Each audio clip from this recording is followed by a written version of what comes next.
I want your opinion as a lawyer. What their statement could do to the MLW lawsuit, and what do you think about the lawsuit in general?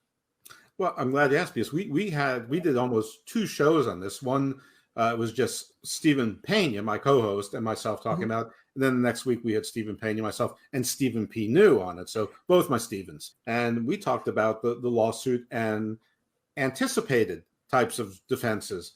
And I mean, there's a whole things that we can speculate upon. We don't know what the contract with Tubi said. We don't know what discovery is. We don't know if they're smoking guns regarding discovery and all of those things. I mean, you know, it's one thing if you read it and say, oh yeah, they're doing business with the A&E network. So, you know, of course, Discovery's in with WWE. Well, Discovery just acquired Warner Media. So, I mean, they're in with AEW too. That's not really the way businesses work. I mean, I very much doubt that the people at Discovery give a rat's ass about this. And I surely don't think the people at Fox care at all about Tubi. It's probably their least important acquisition.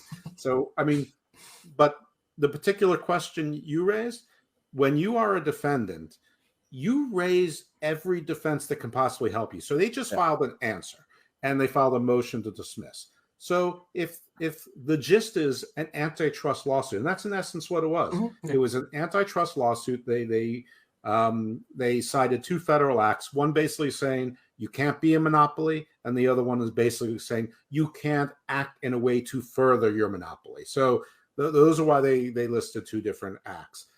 So what's the prime answer to that? Not a monopoly. So why wouldn't they use this evidence that's out there to say, we're not a monopoly. You're just not the competition. Sorry, it's you. I mean, MLW wrote a really weird suit. I mean, they said that they engage in monopolistic behavior, but they blackball MLW talent, but they hoard, but they keep poaching our talent. Yeah. They said WWE is doing this because their quality of product has consistently declined. Well, then why aren't you answering the market by putting on great quality product? You're saying yours is good. Why isn't the market flowing to you? I mean, almost everything they said is impeached by the existence of a company like AEW, which whether you think that they've achieved the success that they originally advertised or not, they're getting 1 million people a week. Raw gets 1.7. I mean, you know, within Raw barely gets anything anymore. Right. So, I mean, of course, if you're being accused of being a monopoly, what do? You say, we're not a monopoly. Look, here it is. Facts, not a monopoly. Objective. There's nothing to argue about, Judge. That's what, because on a motion to dismiss, you're not going to get it dismissed unless there's nothing to argue about. Now, I do agree with that. They definitely try to act like a monopoly. I think they try and act like a monopoly over the entire wrestling business.